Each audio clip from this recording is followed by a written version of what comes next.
అది సుమారు క్రీస్తుపూర్వం 400 సంవత్సరాలు. ఎంతోమంది రాజవంశీకులు, అసమర్థ పాలకులు దక్షిణ భారతదేశాన్ని చిన్నాచిద్రం చేశారు. మూర్ఖ పాలన, అరాచకత్వం రాజ్యమేలింది. ప్రజలు ఎన్నో కష్టాలకు, క్షామాలకు గురయ్యారు. శాంతి భద్రతలు లోపించాయి. బ్రతుకే భారంగా మారింది. పరిత్రాణాయ సాధూనాం వినాశాయ చతుష్కృతాం ధర్మ సంస్థాపనార్థాయ సంభవామి యుగే యుగే. త్రేతాయుగంలో రాముడు, ద్వాపర యుగంలో కృష్ణుడు. ఇలా ప్రతి యుగంలో ధర్మ స్థాపనకు, దేశ రక్షణకు ఒకడు లేదా ఒక సమూహం ఏర్పరచబడుతుంది. అలా మూర్ఖ పాలనకు చరమగీతం పాడడానికి పుట్టిన కులమే అగ్నికుల క్షత్రియ కులం. భారతదేశంలో చాలా కులాలు వృత్తి ప్రాతిపదికగా ఏర్పరచబడ్డాయి. కానీ అగ్నికుల క్షత్రియ కులం ఆంధ్ర మహాసామ్రాజ్యం అంతిమ దశలో దేశ రక్షణ కోసం ఏర్పరచబడిన కులం. అగ్నికుల క్షత్రియ అధినాయకత్వంలో దేశాన్ని సురక్షితంగా పాలించిన అనేక రాజవంశాలలో ఒకరైన పల్లవులు దక్షిణ భారతదేశాన్ని సుమారు 900 సంవత్సరాలు పాలకులుగా ఉన్నారు. దక్షిణ భారతదేశాన్ని పాలించిన అన్ని రాజవంశాలలో పల్లవులు చాలా గొప్పవారు. శిల్ప కళాభివృద్ధికి, దేవాలయ నిర్మాణాలకు, నౌకల ద్వారా విదేశీ వాణిజ్యాలకు పల్లవులు పెట్టింది పేరు. వృత్తి కళలకు, వ్యవసాయానికి, దేశాభివృద్ధికి పాటుపడ్డారు. తీర ప్రాంతంలో పల్లవపురి రాజధానిగా పాలన సాగించారు. క్రమేణా కాలక్రమంలో కాంచీపురం రాజధానిగా పాలన సాగించారు. మొదట స్కందవర్మ 4వ శతాబ్దంలో కృష్ణానది నుండి పెన్నా నది వరకు, పడమర బళ్ళారి వరకు సామ్రాజ్యాన్ని విస్తరింపజేశాడు. ప్రజలు సుఖశాంతులతో, భోగభాగ్యాలతో విలసిల్లాలని పరితపించి అశ్వమేధ యాగాన్ని జరిపించి రాజులకే రాజుగా కొనియాడబడ్డాడు. క్రీస్తు పూర్వం 350, 575 ఈ కాలంలో దాదాపు 16 మంది పల్లవ రాజులు పరిపాలించారు. దేశాన్ని సుభిక్షంగా మార్చారు. క్రీస్తు పూర్వం 565, 580 ఈ కాలంలో సింహవిష్ణు చెర, చోళ, పాండ్యుల అధికారాన్ని సమర్థంగా ఎదుర్కొన్నాడు. అతని కుమారుడు మహేంద్రవర్మన్ క్రీస్తు పూర్వం 600, 630 ఈ కాలంలో కళలకు, సంగీతానికి ప్రాచుర్యం కల్పించాడు. అతని కుమారుడు నరసింహవర్మన్ సింహళ రాజ్యాన్ని తిరిగి సామ్రాజ్యంలో కలిపాడు.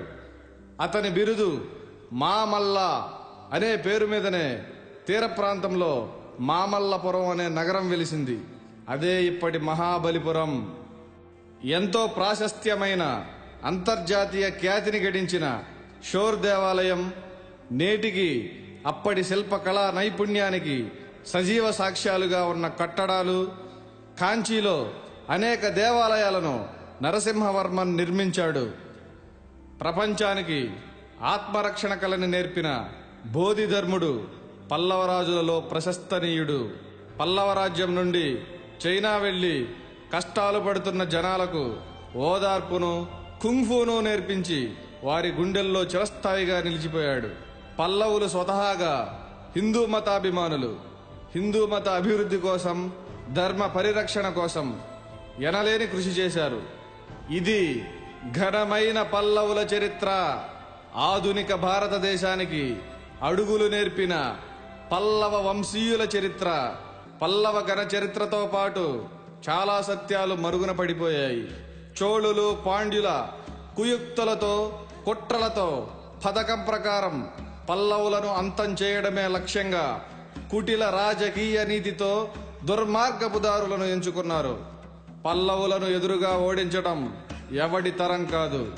అందుకే వారంతా కలిసి దొంగ దెబ్బలు తీశారు.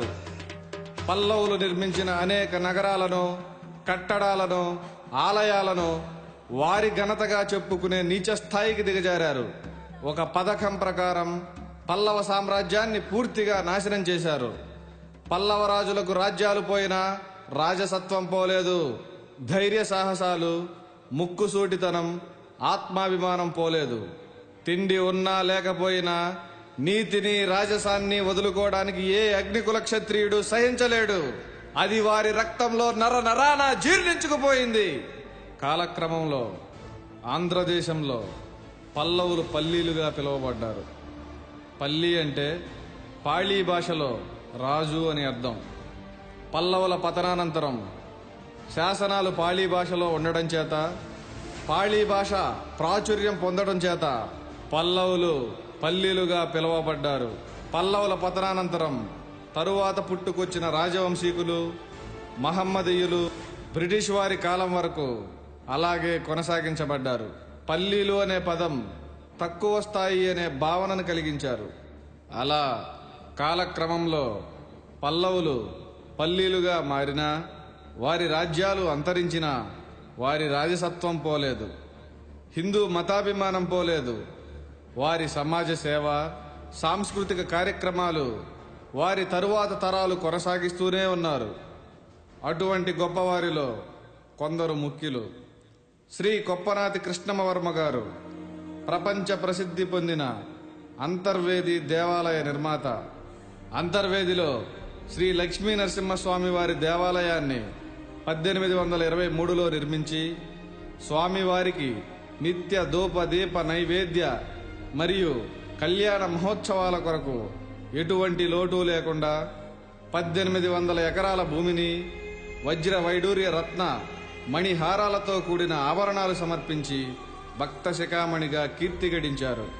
పిమ్మట శ్రీ మల్లాడి సత్యలింగం నాయకర్ గారు సమాజానికి విద్య ఆవశ్యకతను గుర్తించి విద్యాభివృద్ధి కొరకు కోట్లాది రూపాయల తన యావదాస్తిని విరాళంగా ఇచ్చి 1912వ సంవత్సరంలో శ్రీ మల్లాడి సత్యలింగం నాయకర్ చారిటీ స్థాపించి ఎన్నో రకాల విద్యా సంస్థలు స్థాపించి ఇప్పటికీ 2 పూటల అన్నం పెట్టి విద్యాభివృద్ధికి ఎనలేని కృషి చేసి మహాదాతగా కీర్తి గడించారు.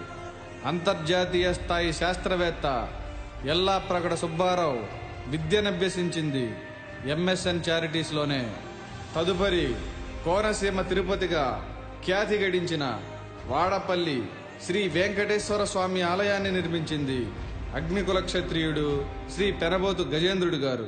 ఇదంతా కొంతవరకే తెలిసిన అగ్నికుల క్షత్రియుల ఘన చరిత్ర. చరిత్ర కందని సత్యాలు ఎన్నెన్నో. అగ్నికుల క్షత్రియ కులంలో ఇంత గొప్పవారు ఉండి తక్కువగా పల్లీలుగా పిలువబడుతున్నారని గ్రహించిన శ్రీ పొన్నమండ లక్ష్మణస్వామి గారు దేశ విదేశాలు తిరిగి చరిత్ర పరిశోధన చేసి 1901వ సంవత్సరంలో కోరంకి కేంద్రంగా అగ్నికుల క్షత్రియ మహాసంఘాన్ని స్థాపించి అప్పటి పాలకులుగా ఉన్న బ్రిటిష్ వారికి చరిత్రను వివరించి అగ్నికుల క్షత్రియుల వైభవాన్ని, ఔన్నత్యాన్ని వారికి వివరించి అగ్నికుల క్షత్రియులను పల్లీలు అని కానీ మరి ఏ విధమైన పదములతో పిలువరాదని 1929లో జూన్ 13న బ్రిటిష్ ప్రభుత్వంతో జీవో పాస్ చేయించి అగ్నికుల క్షత్రియుల ఆత్మాభిమానాన్ని కాపాడి జాతిపితగా చరిత్రలో మిగిలిపోయారు.